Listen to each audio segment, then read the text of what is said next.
আধুনিক নিজস্ব প্রযুক্তিতে বিশেষ সেজ্জেল মিসাইল তৈরি করেছে ইরান। ইরানের তৈরি বিশেষ এই ক্ষেপণাস্ত্র দূরপাল্লার লক্ষ্যবস্তুতে তাৎক্ষণিক ধ্বংস সাধনে সক্ষম। এর একটির মূল্য প্রায় 8.13 মিলিয়ন মার্কিন ডলার, যা বাংলাদেশি টাকায় প্রায় 100 কোটি টাকা।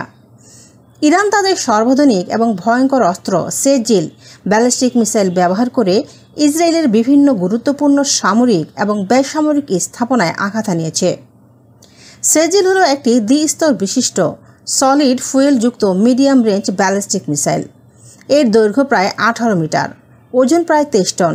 এটি 700 কেজি বিস্ফোরক বহন ক্ষমতা সম্পন্ন, আর এর গতি বেশ চমক জাগনিয়া। স্বাভাবিকভাবে এটি ঘন্টায় প্রায় 6174 কিলোমিটার বেগে ছুটে চলে, কিন্তু সর্বোচ্চ 10,000 কিলোমিটার প্রতি ঘন্টায়ও গতি তুলতে সক্ষম। ইরানের তৈরি বিশেষ এই ক্ষেপণাস্ত্র 25,000 কিলোমিটার পর্যন্ত পথ পাড়ি দিতে সক্ষম। সেজ্জেল এখন ইরানের প্রতিরোধ নয়, আক্রমণের প্রতীক।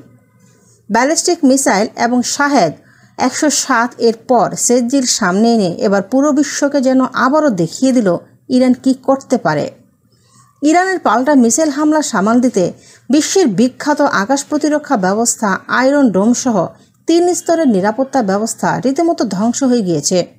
ইসরায়েলের শক্তিশালী এই আকাশ প্রতিরক্ষা ব্যবস্থাকে নাকানি চুবানি খাওয়ানো ইরানের 100 কোটি টাকা মূল্যের একটি সেজ্জেল মিসাইল যেন এক্ষেত্রে বীরের ভূমিকা পালন করছে।